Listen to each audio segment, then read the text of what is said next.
and welcome to the Courageous Influence Talk Show, where we have courageous conversations that help build people of courageous influence. If you're joining us for the first time, make sure you subscribe on YouTube and Spotify and follow us on Instagram and Facebook. I'm your host, Alex Cuttiford, and I'm joined by my mate and pastor, Caleb Dwyer. G'day. How are you, mate? Yeah, really good, you? I'm very good. Today's our first time having guest appearances on our show. I'm looking forward to that. It's going to be a lot of fun. Yeah, so really exciting that we're starting to get into that, and we're going to be interviewing some awesome leaders. So, but I was keen just to jump straight into it and find out what your courageous leadership tip was for us this week. So, especially in this time of the pandemic, it is one of the most simple leadership tips, probably one of the most simple life skills. And yet we have to come back to it all the time, and that is communication is key. You know, we're suddenly trapped inside our homes a lot more with our dearly beloveds. And, you know, it's funny, Rennes and I have been married for a long time now. We were dating for a while before that. You know, we've actually reached that tipping point where we've spent more of life together as a couple than we did being a couple. And yet still, it is so easy to misread what somebody's thinking or feeling. We make assumptions about their behaviour, a comment, and we get it so wrong. And I reckon 95% of our arguments are just simply because of miscommunication. And so I'm once again being reminded really carefully to, if something happens and I'm not sure, like, ask questions, don't assume. And also don't assume that Renee knows what I'm thinking just because we've been together a long time. Yeah. I mean, there's a lot of that. Hey, like, you've been together that long now, just a look across the room. And I'm like, oh, I'm in trouble. Shouldn't have said that. Wait till everyone goes home. You're trying to keep the guests for longer and longer. Please don't go home. Another cup of tea. Hand him a note. Save me. Yes. We actually had some friends once that would come over and it'd be like 2 o'clock in the morning before they left. Yeah. But, so you definitely learn those little looks and that from each other. Yeah. But so much of it we just get wrong, and it's just remembering to communicate, calm down, ask questions first. Questions are gold. Like, we learn that in leadership, don't we? Ask questions, ask questions, ask questions. And so I'll try and do that all day long and be really generous with my time and slow to anger and ask people questions and understand why they did what they did first. And then I go home and it's like, just tell. It's like, this is madness. Yeah. Slow down, communicate, ask questions. Yeah, it's funny, isn't it? Because no matter how long you've been together, whether you've been a short time or a long time, there's going to be things that you just don't remember. You know, you just don't know everything about someone. I know Melissa occasionally feels like I should know her better by now. Yes.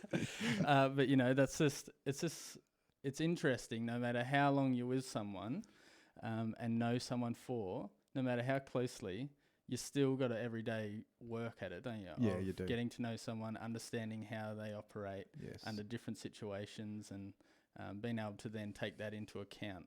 You know, a different situation. It's like, but you said this yesterday. Right. That isn't like that. It's not consistent. But it's like learning to understand how people interact in different situations. Hey, and growth. You know, like there's no way that I'm the same guy that Renee married all those years ago, and she's not exactly the same girl that I married. But that's a great thing. It means that we're both growing, and you've got to give your spouse space to growth. You know, your kids, my goodness, that happens fast. You know, Rennes and I were just having a conversation. We're about to move. It's been a dream of ours since before we were married to one day live on a bush block and, have horses and motorbikes and a bit of a retreat type situation. And we're just starting the early stages of making that dream come true. Yeah. And we were talking about some life decisions we need to make in the next couple of years. And I said to her, you know, I never want to make all my decisions based on money. But the reality is there's certain choices we could make now that are going to inhibit our ability to enjoy our eldest kids through their teenage years, because our eldest daughter's 10 now. I'm like, in that amount of time again, she's going to be 20. Like, the next 10 years, there's things I'm actually not going to do. I'm going to make choices not to do certain things because I want more time and money to enjoy my child in this phase of her life. Yeah. And so that life and that growth and that change happens so rapidly. So not just with our spouse, but even with our children. It's important, I think, as a dad, that I try and be present and tune in and listen to what they're saying and realise that all three of my daughters are very differently. They're all experiencing this whole COVID thing very differently. But they're also growing so rapidly that the way Eliza might have wanted, my 10-year-old might have wanted to respond to me only 6 months ago is very different to how she wants to respond to me today. Yeah. And if I'm not asking questions and being present and actually giving a rip about what she's speaking to me, remembering that, yes, she's a child, but she's a little human. She's not a mini adult. They're children. They think differently, but she is a human. She wants to be acknowledged. She wants to be listened to. She wants to be understood.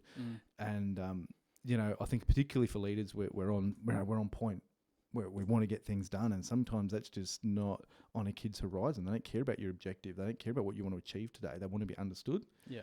And they're changing so rapidly. I can't assume that I understand her based off what she told me 6 months ago. Yeah. That's an interesting conversation, and maybe we should have a whole convo about parenting one day. I can glean as much knowledge as you can before it happens to me and he's gone in a blink of an eye.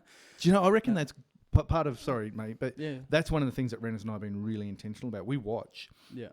And when we see people in our world, we've got some really good friends at the moment whose teenagers, they got late teenagers now. And mate, we love the way they are raising their kids. We love their kids. And so, I think asking questions, realising that you are, it's the first time you've parented, and there's no manual. We spend more time learning how to drive a car than raise a child. Yeah.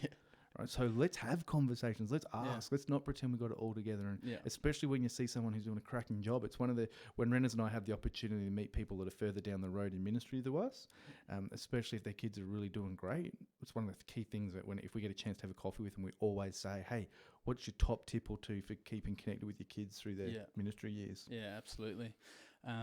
That's been a big marker for my life in terms of growing. Is that one of the things I learnt from John Maxwell was always have 7 questions that you want to ask a leader. Right. And have it ready. I have them in my notes on my phone. That's a great idea. I had it ready. So if we were going to say ACC conference or something like that, I've got it on my phone. So if I bump into someone, I've got some questions there ready that I could ask them, and so that you can really be learning and gleaning things from the people around you. Great idea. And who cares if it's good or not? You just ask, you get the advice, and then you do with it what you want. There's nothing lost by just having an expectation that you're going to ask people questions, and that get the ego out of the way, and just be ready to ask anyone questions about how to do life, and then just glean through it. Absolutely.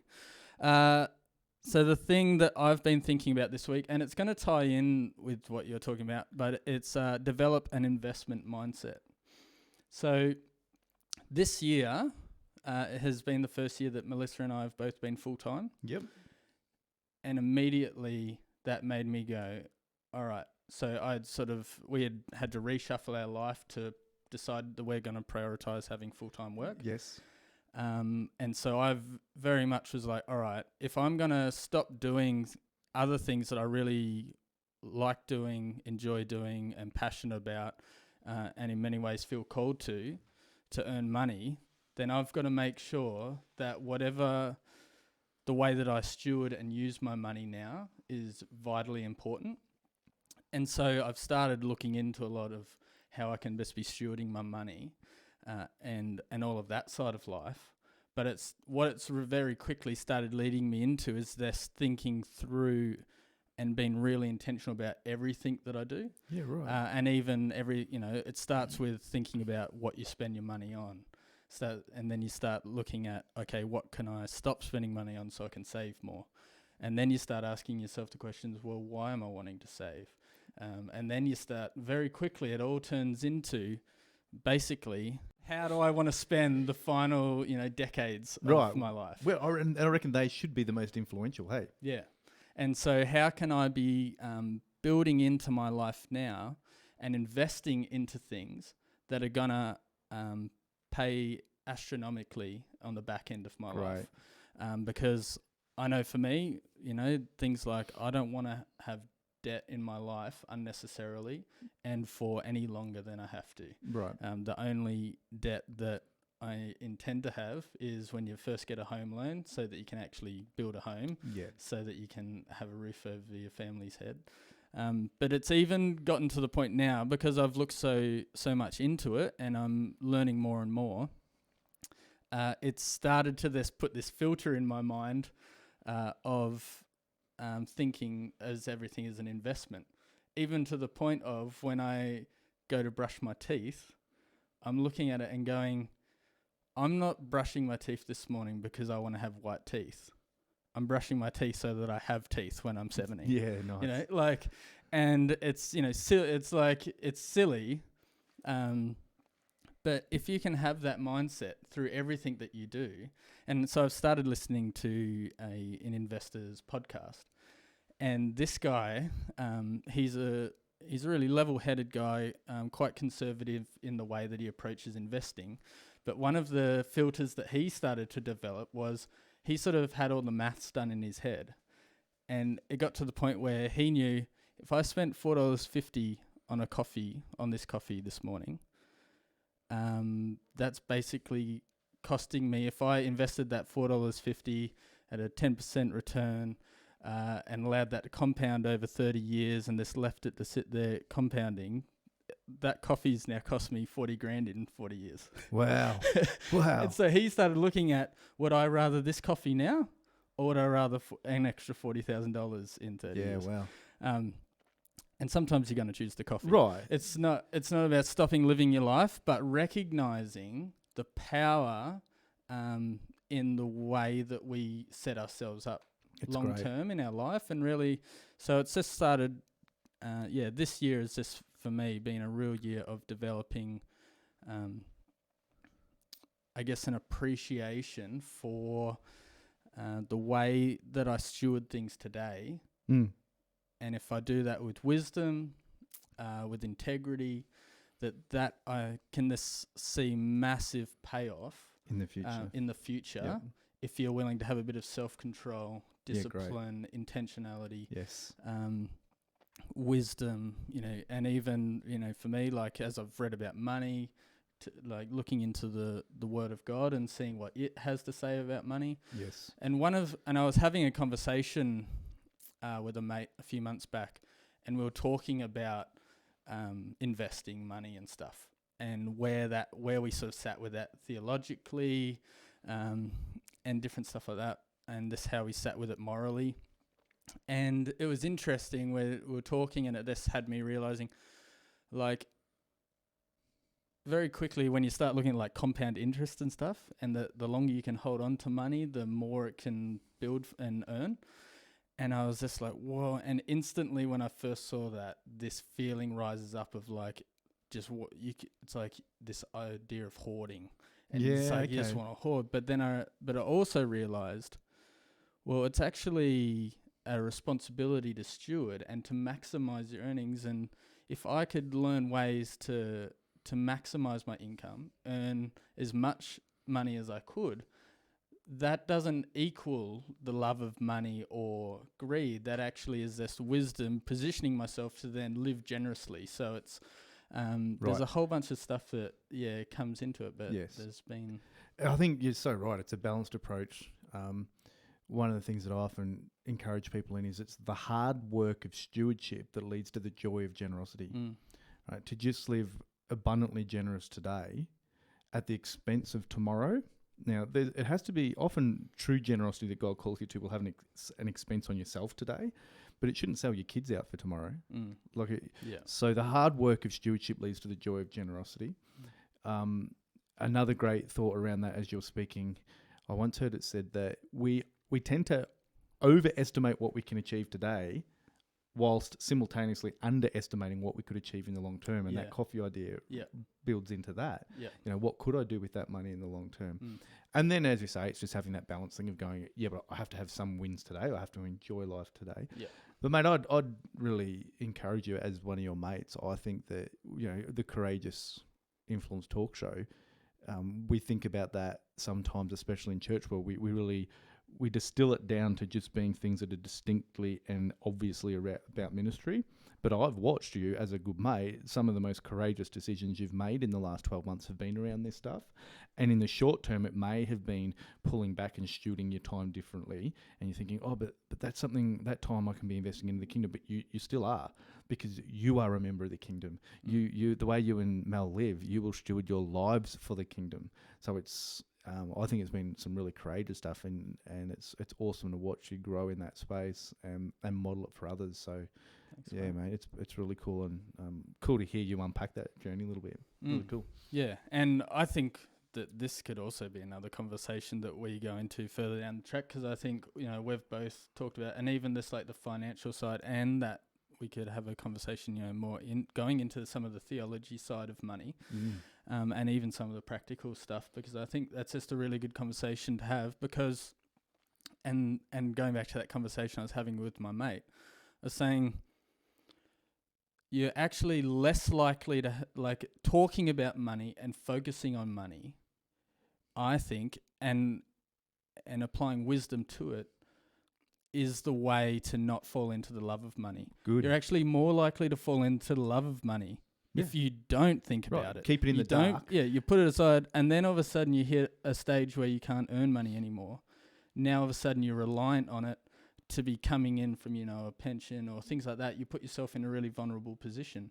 And now you're all of a sudden you're craving it because you haven't got any. Yes. And so being rich doesn't mean you have the love of money. That's a heart issue. And so some of those things are all things that we can be grappling with, and especially in our culture and this world that is governed, you know, and everything is influenced, like money influences everything, like whether we want to admit that or not.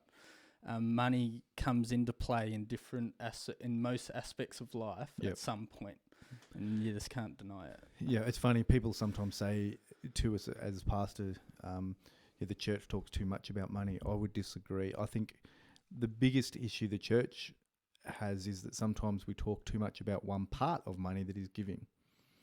And to the extent, and we should talk about giving. We're Generocity Church. But even that, it's not just talking about money. It's talking about living a generous life. So yes, giving is an important part. You know, you cannot, one of the things I'm convinced of, having worked in poor nations, is that you cannot break poverty without generosity being part of the answer. However, as you say, money is a much more complex issue. There's much more than just giving involved, and we should talk about the breadth of it within church, and certainly within conversations like this. I think it's great. Well, we're blessed this morning to have our first guest on the Courageous Influence Talk Show. We have Ben and Libby Staines, senior pastors of Generocity Church in Wagga. How are you guys? Yeah, we're well, thank you. Great, thanks. Thanks for joining us. Pleasure. So we just were really keen to get you guys on. The conversations that we want to have are this ones that are helping build people of courageous influence, which is obviously the vision that you guys have set for us as a church across all of our campuses. So one of the things that I was keen to ask you guys this morning was, what was the first thing that really drew you guys to this idea of Generosity Church and the way it's structured, going multi-site? What was it, the first thing that really drew you to that idea? Well, we moved to a small rural town called Narromine about 15 years ago now, and we moved from a larger centre called Coffs Harbour. We've both always lived in regional rural New South Wales, and we moved to this little town, and sort of a lot of people would say the middle of nowhere, and we just had this real sense over time in God that we should have a vision greater than just Narromine. And then we saw that there are a lot of other struggling churches in smaller communities as well that we wanted to be part of something that was thriving and moving forward and would actually even attract young people as well. And so we just really committed it to prayer and just started to build different locations over time. But really, we would honestly say, and I know it sounds cliche-ish, but we just really felt a sense, and we heard from God that we need to have a vision bigger than Narromine, and here we are today. Awesome. I guess we also probably have always had in mind that even, small rural regional towns don't deserve any less of a gospel, and they don't deserve any less of a church. Yeah, absolutely. And Caleb, what about you? What was the things that allowed you to, what was it about the vision that these guys had set that drew you to it?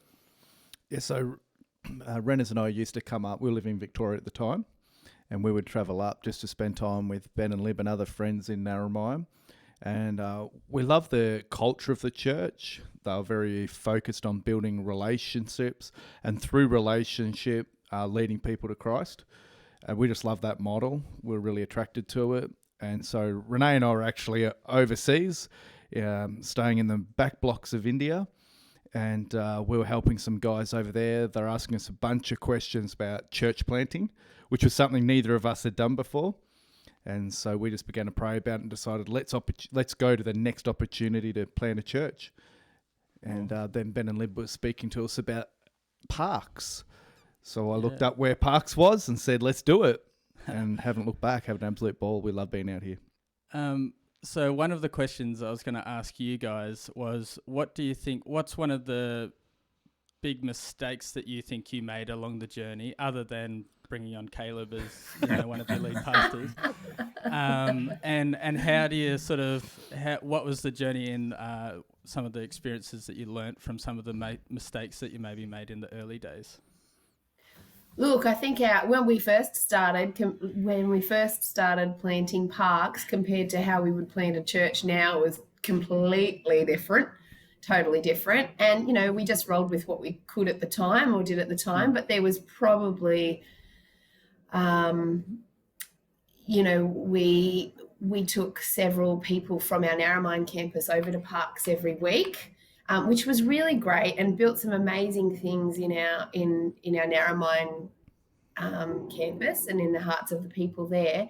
But the difficulty was when we needed to actually stop that or wean that back, it felt like a real hit to parks. So that was a really interesting curveball that we hadn't really anticipated, and one which we sort of did differently after that for other church plants. So that's one thing probably.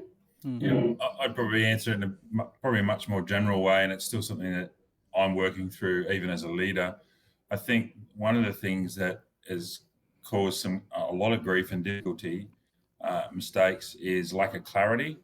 I think even as a leader, I'm not strong in that, and a lot of people need more clarity than I personally need. So working through that, I think if I had your time again, I would have actually work much more on being clear on expectations, and it, thank God we got through a lot of that. But I still think it's something that I have got to work on. But if I can fix one of many things, that would be one thing I wish I had more clarity. I think because we basically kind of just gave it a crack, and it sort of evolved from there. So there were lots of little mistakes along the way, and things just grew out of necessity. As far as the way that we did things just changed out of necessity because it didn't work the time before. And also each community is so different anyway that you have to roll with the changes and the differences in each community. Yeah, absolutely. And why do you have any thoughts, Ben, why you think that is? Because I think for me, like from my perspective at what I've seen of your guys' leadership over myself and over Caleb and stuff, is that you guys both have a really strong gifting in releasing people, and you give people a lot of freedom to work that out because you don't want to maybe control them in that sort of micromanagement type way. So it's kind of like when your strengths, it's like I guess the weakness element of a strength, isn't it? That I see you guys as being great releasers, and that was actually something I was keen to ask you guys about, was how you developed that, whether that was natural to you guys or something that you had to work at. It sounds like you got two questions. I would say that, certainly that is the flip side with not wanting to control, is that lack of clarity. One of the phrases we've used fairly regularly in our church is, we would rather give you a highway than a laneway. And but some people just like living in laneways, and they like it, even almost. And I think a lot of Christians probably wrestle with this whole black and white, either or approach to, Christianity, their faith, and even how God works. But I think that it's much wider than perhaps we want to keep it at different times. So I think there's a huge temperament thing involved in that as well. Some people need clear lines, they need a clear pathway, they need, okay, well, that step, can you tell me what 2, 3, 4, 5 looks like? Whereas others say, like myself, I don't necessarily need that. I'm happy to, okay, well, this is an idea, let's just work it out as we go along. So, but then part of it is that control thing. And then, and what was the second question towards the end? Sorry, Alex. It was, does it come naturally or not? I'd say it comes more naturally for me than Libby, but I think that what I've had to work harder at maybe than her, and she might feel differently, I've probably had to, when I feel that people have not, maybe they dropped the ball or whatever, I think that I would be less quick to trust than she is. So I've had to work on not being here we go again, or, not suspicious, that's probably too strong a word, but I probably had to work harder, I think, at, she's probably more quick to, give someone a go in one sense. In a different way, though, because I think for me, I really have to trust the person's heart. And when I can do that, then I'm really happy to release. And if they make mistakes, I can work along the way. That's probably the big difference. Ben's probably quicker to release in the first place than I am. But then, yeah, so it takes me having to trust their heart first. Yeah. So Ben releases first, they burn him, and then you release him. Yeah, pretty much. Yeah, and look, that's right. And then I cheer them on. That's right. And I'm thinking, I'll just do it myself. Like, go and see it from as well. Awesome. It's like, so yeah, Ben gives them their start. They work out all the issues. You can come alongside them, help them out, and then they get it right when you release them. Is that roughly how it goes? That's hopefully the plan. Hopefully. Yeah. I don't feel it's as simple as that, but let's run with that. Yeah. I'm a bit more reluctant in the first place, I guess. Yeah. Oh, well. I think though, once you do decide that you're going to back somebody, Libby, and you do trust them, that you've got their back forever, you're incredibly loyal as a leader, and I think that builds confidence into people as well. So in different ways, both your approach actually brings confidence. And when people make that statement, oh, Ben and Libby are so well at releasing, it's more than just you guys saying, hey, go and have a go. I think what your great gift is that you actually give people courage to have a go. And that's a really important element that sometimes gets missed.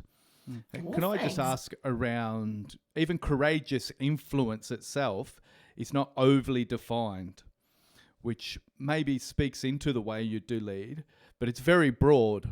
Every person in the life of our church should be able to get hold of that idea of courageous influence themselves. Could you unpack that idea a little bit? Yeah, look, it is broad and it probably irritates some people, but it's funny because other people love it because they feel that, okay, well, I've got some room to move, and we would hope that they would feel that, because I think that and we sat down, we had someone come in and work through our vision team as far as, okay, well, where are we going to land for our vision? And we actually now, if someone felt that courageous influence was a short vision as such, we actually came to a place and the word was go. So then we had to, that's really short. So, but it was an amazing day and a half with this. You imagine that conversation. Can you tell me about your vision? Go. No, okay. But could you just quickly tell me your vision first? Yeah. Go. Is that your vision, or are you just telling me to go away? Yeah. So, so I think one of the things is that we really, part of being courageous is influence, is that, courage, most people would want to be confident or have that level of courage to make that next step. Everybody has a next step. It doesn't matter who you are. No one, there's always another rung on the ladder if that's how you view it, or there's another step to take. So I think that taps into it as well. But that influence, everybody has influence, and I think God's called everyone into a sphere of influence. And so it's not necessarily in church or pastoring or ministry world, but it could be in business, it could be in sport, entertainment, all those sorts of things. So I think, if I find where God's led me in the entertainment industry, like I'm a called upon regularly to drum for a lot of bands, and I have areas in that. So if that's where I find God's calling me and led me, as far as a drummer is concerned, that that I steward that influence well for His kingdom and for His glory. So I think that I think a lot of churches can be, our vision, if you like, can be very churchified, but we hopefully people find, okay, well, wherever I find myself and where God's led me as far as a sphere of influence, and that I would be a person of courage, salt and light, and I would make a difference for the kingdom of God and for the glory of God. So I guess we sort of look at it as a few different levels, as a church as a whole, that we can have courageous influence in our world view. And we've got churches in Nepal, and we work in other countries as well. And then, so in one sense, our Jerusalem, Judea and Samaria, and to the ends of the earth, that's really what we felt. And so courageous influence can pertain to all those. So to the ends of the earth, and also within our state, we've got several campuses. So as a church across our state, that we can have courageous influence. And then as each local campus can really have courageous influence within their community, and that each person individually also becomes a person of courageous influence. So looking at all those different levels, I guess it's really why it is broad, is because we do cover such a broad area, and we're called to Jerusalem, Judea, Samaria, and to the ends of the earth. Yeah, so it's like infinitely big and infinitely small, this idea of it's like in the small moments of life and the biggest thing you can ever do, courageous influence can flow through it. Yeah, that's great, Pastor. That's awesome. Well done, Al. That wasn't me facetious. That's really great. Yeah. That wasn't Caleb talking. That was Alex. Yeah. I told him that last week. We're just so grateful to you guys and for the vision that you guys have set, and I'm really looking forward to seeing where it's heading in the future. Do you guys have what's sort of on your guys' radar, I guess, at the moment, is there any sort of anything that you're working on at the moment that you're really excited about? Or look, I think the last year or two's had some unique challenges, but it's certainly now we're in the COVID-19 season, so there's a few things that are put on pause. I think even generally as the church, I think there's a resetting in people's hearts and minds. This is probably a backward way to answer your question. I actually hope in this season that people will actually put their hands up and their hearts forward and respect the ministry and pastoring. I think the church generally has, you've got to be really looking and searching and seeking and really, almost apologizing for people to maybe step into a ministry call, whatever it is. I hope in this season that God just awakens some of that in people's hearts. So, and without that, the church won't grow. I think it needs a ministry and a leadership gift. So I think as far as projects, I'd love as we, move forward, and certainly as we move out of this season, that, out of different, maybe the larger locations, look to plant churches or campuses or connect groups in other smaller towns or communities. I think we probably need to get back to some of that as well. Kiama was our last church plant, which was about 2 years ago.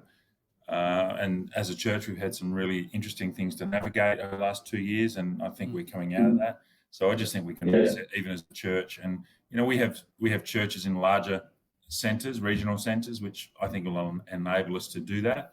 But we just got to, make sure that we steward even this COVID-19 season well. I think God's going to produce some really great things in people's hearts as they're open to Him. Yeah, I think that the church has the opportunity at the moment, the whole church, the church as a whole, the body of Christ, has the opportunity to care like never before. Right. For people.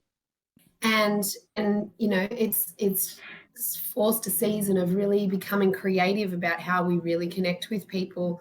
The dinner drop-offs, Zoom calls, group chats, toilet paper deliveries and, things like that. But when we get to gather again, let's not have that go out the window. I'm really keen to see that real solid care and connection that we've had to be so intentional about to actually continue on when we do get together again. And whilst maybe some of those ways and those points of connection at the moment have been a little bit of a novelty, nothing can ever replace gathering together. And we are so super excited for the day when we can gather as a big church family again, instead of just in our individual homes. But that time together is going to be so sweet when we get there. But let's not lose that intentionality around caring and connecting with people and showing them Christ. I've been amazed seeing some of the images of, the people singing, in Italy across sort of thing. And it really got me thinking about the fact that, we were created in the image of the Creator, therefore we're creative beings. So, but also we were created for connection. We were never created to do it alone. But I just think it's stunning to see how people, Christians, non-Christians, non-believers alike, are all getting creative about how they can stay connected because we were created for connection. So I think that that's really beautiful. And I would love to see as we are able to gather again, that real creative ways of connecting and caring for people to continue. Yeah, absolutely. Brilliant. Well, thank you guys so much for joining us today. Thanks for having us. You've been our first guest and you're our best guest yet. Best guest yet. That's true. Yeah, it's been really good. Yeah, you've been unbelievable. As your first guest, thanks for the gift as well. We received that yesterday. Thanks. Yeah, no, you're welcome. From all those involved, really appreciate that. Hey, but I just also needed to say, because Caleb and Renee were our first lead pastors that did this journey with us, and I actually just really wanted to thank them because they put up with all of our mistakes. They've seen it from the worst right through, and I actually really wanted to honor them for that because they, Caleb talked about me being loyal, but Caleb and Renee have had our backs every step of the way, and we are proud to call them family and friends, and we are very humbled by their loyalty and care for us and doing the journey with us. We're very grateful. That's good. I appreciate that, but it's back at you. And I think we all made lots of mistakes in the early days, but it's also how you learn. Like at the end of the day, you can sit around waiting for a perfect plan, or you can have what seems like a good plan, but it's definitely from God and just get on with it. And I think that's part of what we are as a church, and we haven't lost that. But hopefully we've learned a few things. Yeah, absolutely. And that was why I wanted to ask you guys around that line of questioning, was because you don't build something like this of having, 10 locations and you're itching at the bit to go and plant more. You don't do that without making mistakes along the way and learning from it. So, both of you guys, as well as Caleb and Renee, and I've seen the loyalty that you guys are talking about. I was immediately able to see that the moment we stepped into Generocity Church, and the way there's that respect between all the different teams and the different campuses. So keep doing what you're doing. Let's keep seeing more churches planted in regional and remote New South Wales, and keep it up. Thanks, Alex. Legend. Thanks, Caleb. Thanks, guys. I'll see you around. Have a great day. Bye-bye. Bye. Well, we might move on to our conversations about reading through the Gospel of Mark, and we're being shaped by the Gospels. We've been looking at sort of chapters 7 and 8 this week of Mark. Have you had anything standing out to you, Caleb? Yeah, so I'll try and keep it really succinct because probably the greatest thing I've noticed in this little portion is something that Mark is trying to get through, not just the narrative itself, but it's making a larger point. And it begins at the end of chapter 6, actually, where Jesus was seen walking on the water, and he's giving visible evidence of his deity. As Jesus walked on the water, they actually say, "Then, who is this?" And the passage of Jesus walking on the water actually echoes incidents where God passed by Moses, because it actually says that Jesus was going to walk on past them. So there's this echo back to that. There's also an echo back to Job, where he talks about God trampling across the seas. And so there's this really tangible, implicit link that Jesus is God. There's some really interesting things throughout the Gospels where, that's why the Old Testament study is still so important, because it says a lot about who Jesus is when you understand the Old Testament. And so then, the story begins to go, the narrative begins to continue on, and we see the healing later on in chapter 8, the healing, and there's a few things in chapter 7 as well, but I'm just going to move through it a bit succinctly. In chapter 8, Jesus is healing the blind man, and it seems really odd because, this is Jesus that has spoken and calmed seas. This is Jesus who, by this point, he's risen someone from the dead, and yet he prays for the blind man, and it's like, oh, it's starting to work. Yeah. It's like, oh, you needed a few attempts to get that one right, didn't you, Jesus? Yeah. But actually, what we see in there is that Jesus is having these conversations with the disciples, and the very next passage, he's asking them, well, who do you say I am? Some say I'm so and so. Who do you say I am? And it's this picture that Jesus is slowly revealing himself to the disciples. He's slowly becoming, he walked on the water. There was this idea that he's the Christ. And so then there's this blind man who's slowly beginning to see. And he's like, disciples, you're slowly beginning to see who I am. I'm revealing myself to you. Yeah. And there's this really cool journey in that. And then Peter actually answers, well, you are the Christ. So the disciples are clearly by this point starting to see that Jesus is the divinely anointed one. But they're still very much thinking that he's going to free the Jewish people on earth. Yeah.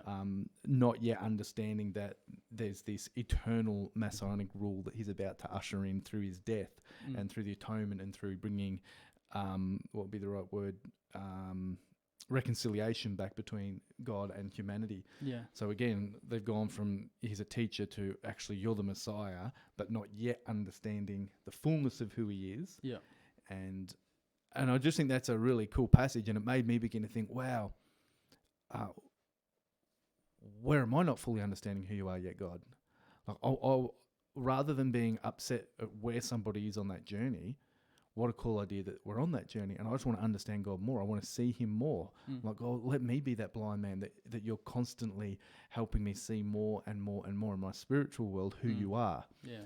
And then as a leader, it made me go, I wonder how frustrated I get at times with people that, like, Jesus didn't stop working with the disciples there and be like, oh, far out, Peter. Like, he rebukes him when Jesus starts saying, I'm going to have to die.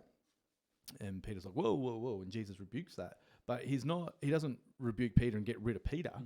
He rebukes that idea. He brings correction to Peter, but he keeps on working with him and developing him. And I think that part of our job as leaders is just to help create a clearer and clearer and clearer picture of who God is, rather than abandon someone or get really, sideline someone just because their picture's not as clear as it needs to be yet. Yeah, absolutely. And it's something that has stood out to me reading through Mark is just how authentic the disciples were released to be with Jesus. Yes. They were able to just be themselves. Like Peter and these guys, they weren't holding back on saying what they were thinking because they're around someone that's, it's too great to, you don't want to upset Jesus. No, right. Like these guys were free to explore their thoughts, ask silly questions, make mistakes.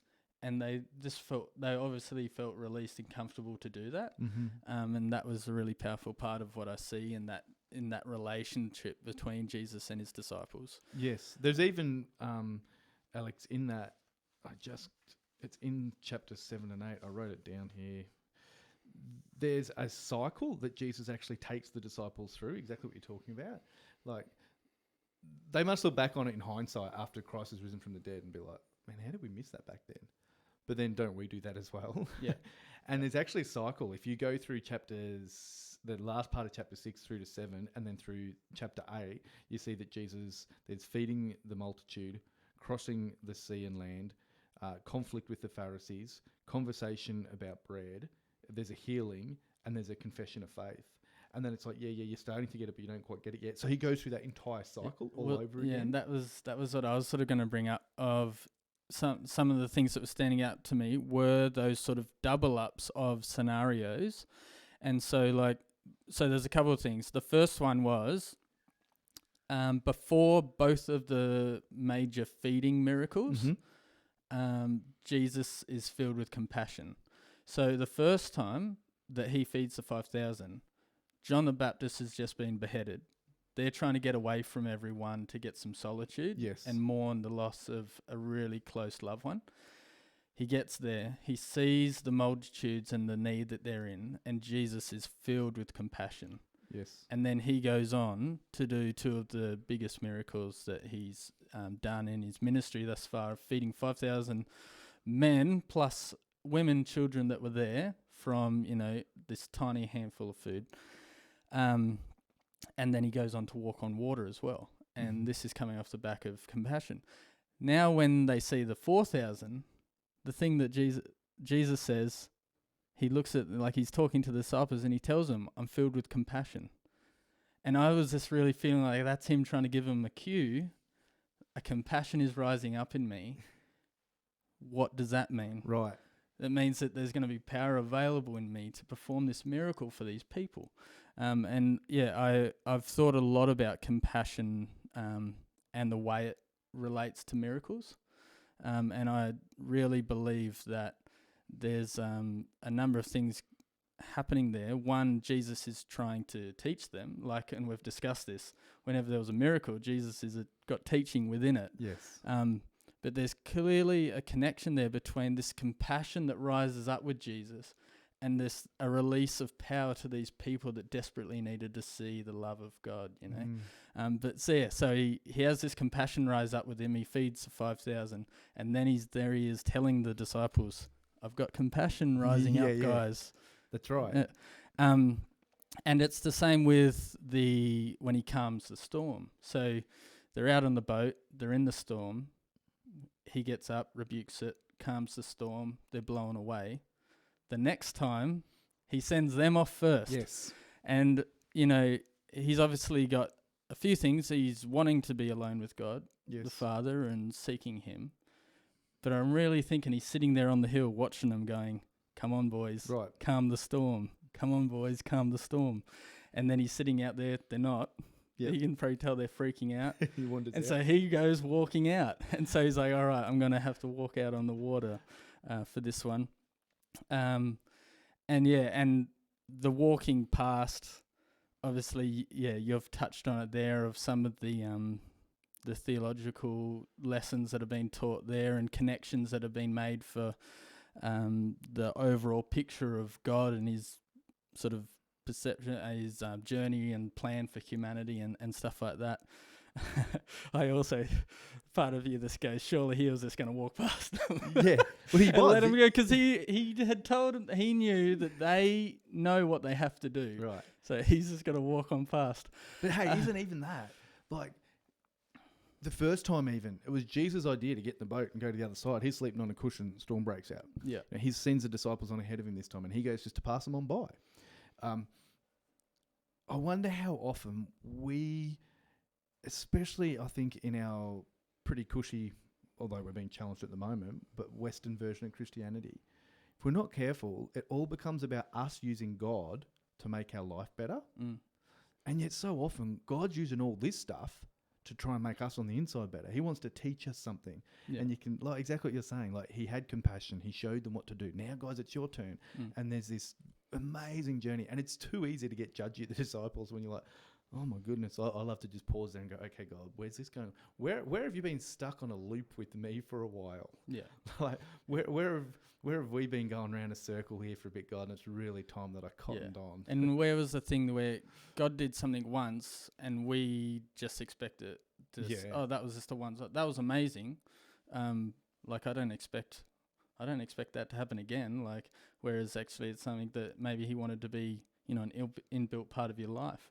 Another thing that happens in that scenario when he's walking on the water is that as soon as he hops in the boat, the storm calms. He doesn't rebuke it. He doesn't and it was having me thinking about this idea of once you have taken authority over something, you don't have to keep rebuking it. So last time he was in the boat and he rebuked the storm. This time he just hops in the boat and the storm knew to calm. It had been taken authority had been taken from Jesus. Jesus now had authority over the storms, and he had clearly taken authority to the point that he didn't have to keep telling it to stop. It just knew to stop. It's like when you train your puppy dog. It's like eventually they start to work out a few things that they'll sit before you tell them anything because they want to get food. Yeah. Like it's interesting in that, isn't it? And I think I'd have to wrestle with that for a bit. But you're right. There are things that Jesus does. Like even the first time, why did he say it? I think sometimes he says it to demonstrate. Like it's a bit like with the blind man. Jesus could have healed him without even touching him, let alone having to go through the process multiple times. Clearly, he's making a point here. This time I'm going to rebuke the storm. This time the storm's just going to know what I want.